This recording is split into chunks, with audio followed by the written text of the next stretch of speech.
받으실 하나님의 말씀은 요한복음 15장 16절 말씀입니다.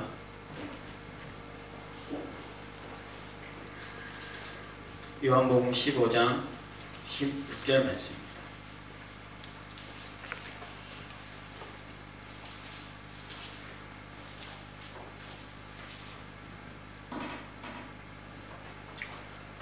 우리 11절 말씀 한 절을 다 같이 한 목소리로 합독하겠습니다. 너희가 나를 택한 것이 아니요 내가 너희를 택하여 세웠나니 이는 너희로 가서 열매를 맺게 하고 또 너희 열매가 항상 있게 하여 내 이름으로 아버지께 무엇을 구하든지 다 받게 하려 함이라. 아멘. 할렐루야. 우리 옆 사람을 한번 축복하면 좋겠습니다. 예수님은 그리스도십니다. 우리 한 번 더 축복할 때 하나님이 모든 것을 준비하셨습니다. 아멘. 오늘 휴일인데 세상 사람들은 오늘 육신의 휴식과 또 육신의 즐거움, 가족들과 함께 인간적인 즐거움을 찾는 날입니다. 우리에게는 오늘도 변함없이 하나님을 먼저 찾고 말씀을 먼저 구하는 날입니다. 우리가 이 시간에 하나님이 준비하신 것을 받아서 말씀 기록, 또 말씀 포럼, 말씀 전달하는 하루가 되시기를 기도합니다. 오늘 받을 말씀은 우리 지난주 전도한 말씀 하나님이 준비하신 것입니다. 서론에서 먼저 말씀하신 것이 우리의 불신앙에 대해서 말씀하셨습니다. 우리는 항상 안 된다라는 생각과 안 되는 조건에 붙잡혀 있다, 이렇게 말씀 주셨습니다. 저도 늘 안 되는 자신을 보고 있습니다. 제 방에 써붙여 놓은 글씨가 하나 있는데요. 제가 어디서 이제 본 문구를 그 글씨를 전문적으로 쓴 제 친구한테 부탁해가지고 그 글씨를 써달라 했어요. 그래서 그걸 복사해서 뽑아놓거든요. 뭐라 써있냐면 집중하지 않으면 다시 되돌아간다. 매일 하루의 시작을 오직 복음, 오직 말씀, 오직 기도로. 아침에 일어나서 눈을 뜨고 나올 때마다 그 종이를 봅니다. 그 종이를 보면서 매일 되돌아가 있는 제 자신을 발견합니다. 그런데 하나님 앞에서 자신을 발견하는 그 자체로, 하나님 앞에서 질문하는 그 자체로 하나님은 또 새로운 은혜를 저한테 주시더라고요. 우리가 오늘 또 기도하는 이 시간이 또 하나님 새롭게 준비하신 것을 받는, 발견하는 시간이 됐으면 좋겠습니다. 그때 우리에게 주신 말씀이 자세히 보라는 것과 반대쪽을 생각하라는 말씀이었습니다. 자세히 보면 내가 문제라고 생각했던 것이 문제가 아님을 확인하게 됩니다. 우리는 그때 믿음을 고백하고 그릇만 준비하면 됩니다. 우리 안 될 수밖에 없는 불신앙을 갖고 있고 안 될 수밖에 없는 조건을 갖고 있거든요. 거기서 우리가 할 수 있는 것은 이제 하나님이 하실 수 있도록 믿음 고백하고 그릇을 준비하는 것이다. 둘째로는 반대쪽을 보라 하셨습니다.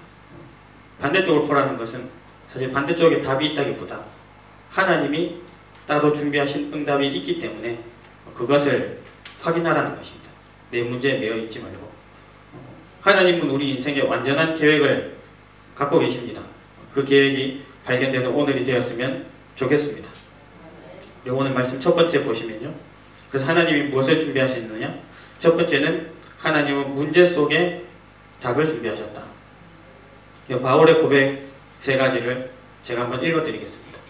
빌립보서 1장 6절에 너희 안에서 착한 일을 시작하신 이가 그리스도 예수의 날까지 이루실 줄을 우리는 확신하노라.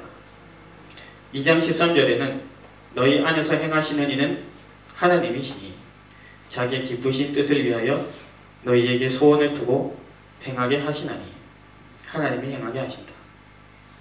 4장 19절에는 나의 하나님이 그리스도 예수 안에서, 이 복음의 언약 안에서 영광 가운데 그 풍성한 대로 너희 모든 쓸 것을 채우시리라. 할렐루야. 바울이 근데 중요한 것은 이 고백을 언제 했느냐? 사역이 잘 되고 일이 잘 풀리고 곳곳마다 교회가 막 잘 세워질 때 이 고백을 한 것이 아니고 감옥에서 이 고백을 했습니다. 감옥에서 이 말을 했다는 것이 중요한가? 사실 그렇지는 않습니다. 중요한 것은 바울이 감옥에 있을 때뿐만 아니라 날마다 이 언약을 고백했다는 것입니다. 그러니까 예를 들어서 바울이 감옥이 아니고 풍랑을 만났을 때도, 강도를 만났을 때도, 혹은 사형장에 가 있을 때라도 바울은 동일한 고백을 했을 것입니다. 어떻게 이 일이 가능한가? 사도행전 18장 5절에 그 답이 나와 있습니다. 사도행전 18장 5절에 뭐라고 되어 있냐면, 실라와 디모데가 마게도냐로부터 내려오매 바울이 하나님의 말씀에 붙잡혀 유대인들에게 예수는 그리스도라 밝히 증언하니, 말씀에 붙잡혀서 예수가 그리스도라고 복음을 밝히 증언할 수 있었다. 우리가 300제자, 300지교회 운동을 할 때도 이 힘이 필요한 줄 믿습니다. 말씀에 붙잡혀 믿음을 고백하는 것입니다. 언약 잡으면 하나님은 정확하게 응답하십니다.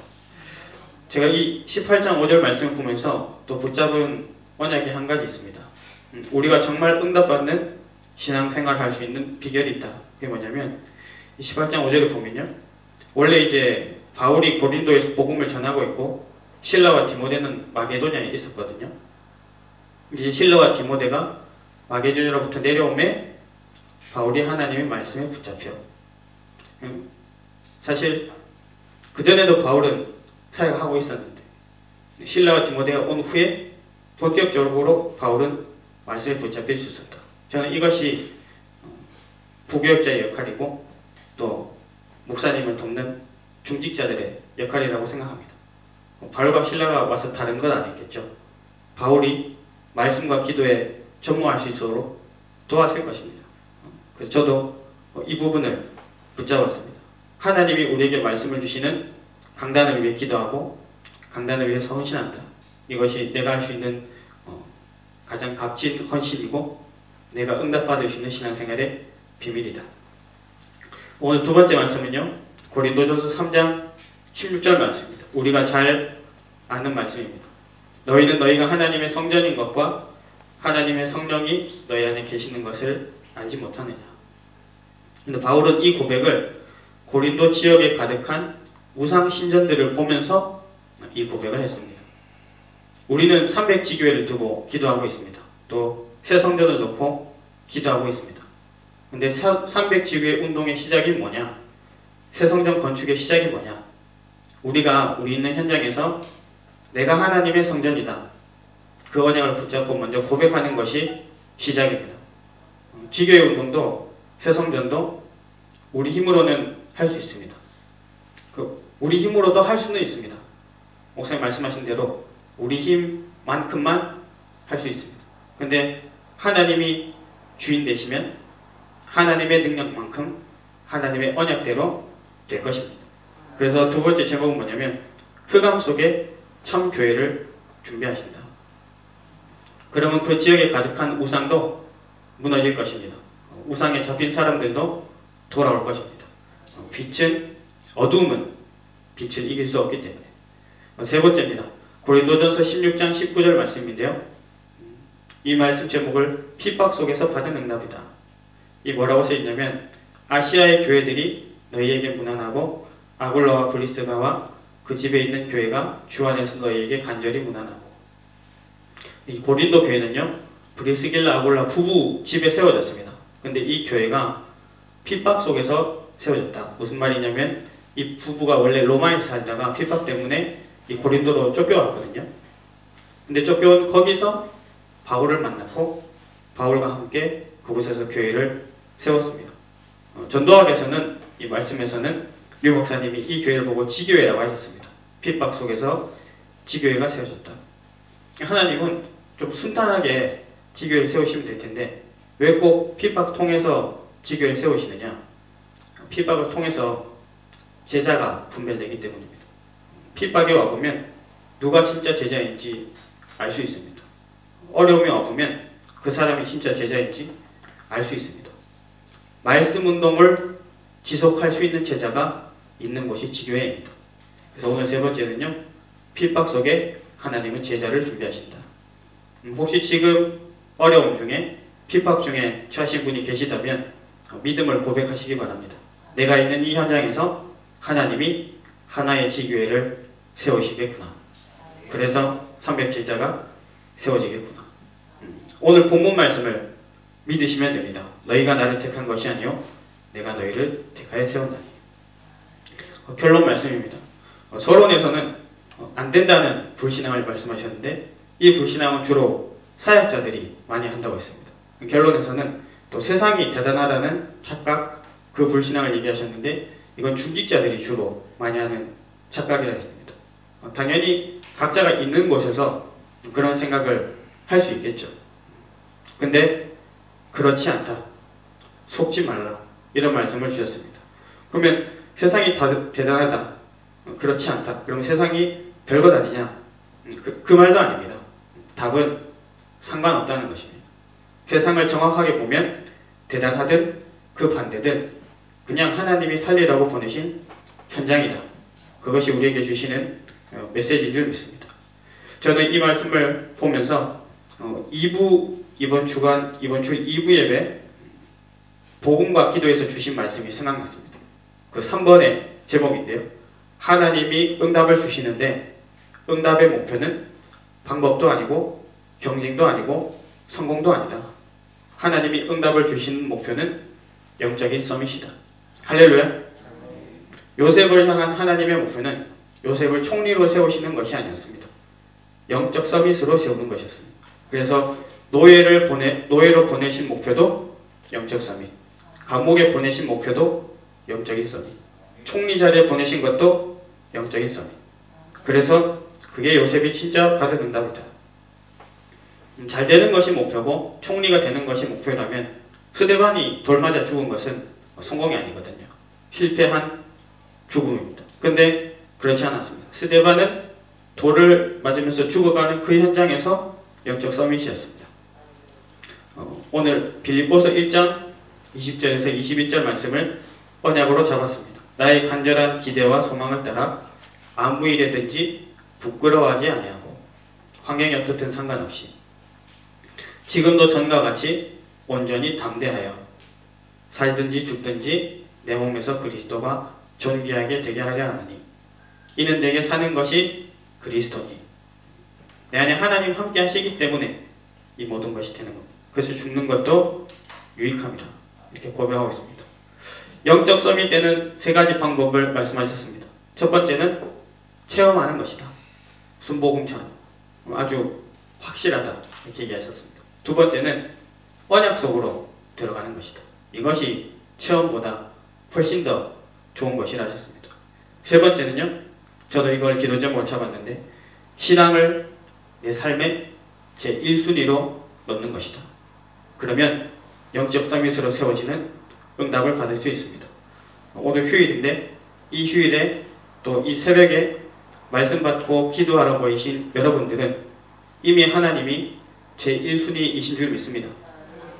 오늘 하루 어떤 상황에서도 어떤 만남에서도 하나님이 준비하신 것을 누리는 영적 서밋 되시길 기도합니다.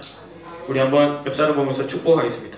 말씀 기록했으니 말씀 포럼 말씀 전달합시다.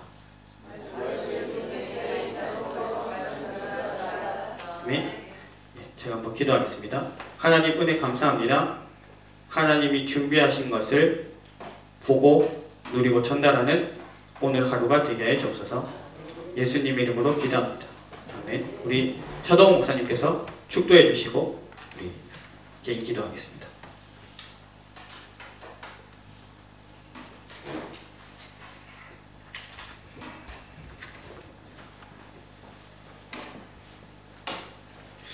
아침에 나오다 보니까 앞이 차가 많아요. 그래서 왜 이리 차가 많냐 그랬더니 어제가 불금이었대요. 그래서 뭐 지옥 가면 영원히 불에 탈 텐데 그렇게 날짜 잡아서 연습하느냐고 고생들 많구나. 여러분 우리는 매일 극락입니다. 아멘 하면 안 되죠. 극락은 지옥에서 제일 높은 데가 극락인데 우리는 매일 천당이요. 그렇죠? 그래서 참 이 동네를 어떻게 빨리 살려야 되나 그런 생각을 하게 됐습니다. 오늘 주신 말씀처럼 많은 사람들이 오늘 공휴일이라고 그래요. 어떤 면에서는 최고 영적 썸이 되는 날이고, 여러분의 자녀들과 함께 한마디라도 영적 서밋의 토론과 고백이 전달되는 응답의 날이 되기를 바랍니다. 한마디라도 하세요. 한마디라도. 네? 진짜 나는 이런 날 되면 또 이렇게 항상 생각하는 게 있어요. 이런 공휴일 되면 돈 없다던 사람들이 어디서 돈을 내서 이렇게 놀러 가는지. 안 그래요? 솔직히. 예? 다 거짓말이에요. 그러니까. 특별히 좀 기도 하나 해주셔야 될 게, 오늘 박은수 랩런트가 경희대에서 아마 디자인 데이를 열어요. 이게 왜 중요하냐면, 이게 그 학교에서 개최하는 학교 대회에서 시상을 하게 되면 학교 들어가는데 엄청 유리합니다. 제가 아는 한 친구가 연세대 디자인 대회에서 대상을 받았어요. 학교 그냥 들어갔어요. 그 성적, 우리 학교에서 실시하는 대회에서 대상 받았다. 그러니까 학력고사 성적과 상관없이 들어갔더라고요. 그래서 어젯밤에 카톡을 보면서, 그래, 은수가 아마 이걸 목표로 두고 그렇게 죽도록 연습을 하지 않았나. 그래서 여러분, 오늘 9시부터 시작을 하는데, 그 디자인 대회를 하루 종일 해요. 거기 가서 직접 그려야 되기 때문에 여러분이 기도해 주시고, 또 하나님의 은수를 통해서 하시려고 하는 그런 영적 서밋의 응답이 우리 은수 인생 속에 나타날 수 있도록 여러분이 기도해 주시기 바랍니다. 기도하겠습니다. 하나님, 감사합니다. 나를 위해서 하는 것이 아니라 하나님의 소원을 이루는 영적 서밋이 되게 해주신 것을 감사합니다. 하나님의 소원을 이루는 영적 서밋의 교회로 우리 교회를 축복해 주신 것을 감사합니다. 정말로 사나 죽으나 우리 몸을 통해 그리스도가 존귀하게 되길 원하고, 그리스도 하나 몰라서 죽어가는 이 35만 영혼들, 155만 영혼들 살리는 것에 우리 인생이 올인되게 해 주시옵소서. 그 나라와 그 의를 구하는 자를 하나님이 어떻게 축복하시는지, 렘넌트 7명처럼 우리 교회 성도들이 자랑하는 증인들이 될 수 있도록 성령께서 역사해 주시옵소서. 정말로 그리스도로 충분하고, 정말로 그리스도로 완전하고, 정말로 그리스도 안에 모든 것이 있음을 증거할 수 있도록 그런 성도, 그런 교회 되게 하시고, 그런 렘넌트를 키우게 해 주시옵소서. 오늘 특별히 성도들이 공휴일을 맞이해서 자녀들과 함께 이런저런 시간을 가질 때 오늘 주신 말씀처럼 영적 서밋의 포럼이 있는 날이 될 수 있도록 역사해 주시옵시고, 특별히 놀고 즐기는 날이 아니라 함께 그리스도 안에 행복을 나누는 영적 서밋의 날이 될 수 있도록 성령께서 역사해 주시옵소서. 정말 우리 렘넌트들이 참된 기쁨과 참된 소망과 참된 행복이 무엇인지를 맛보는 날이 되게 해 주시옵시며, 특별히 이런 상황 속에서도 어려움 중에 있는 성도들을 주께서 붙잡아 주시고 주님의 평안과 위로를 허락하셔서 이런 상황 속에서도 감사하고 승리할 수 있는 은혜를 베풀어 주옵소서. 바울이 감옥에서도 하나님을 향한 영적 서밋의 고백을 가지고 승리한 것처럼 그 영적 서밋의 고백을 가지고 모든 성도들이 300제자답게 승리할 수 있도록 성령께서 역사해 주시옵소서. 특별히 우리 은수 렘넌트가 오늘 경희대에서 디자인 대회에 출전을 합니다.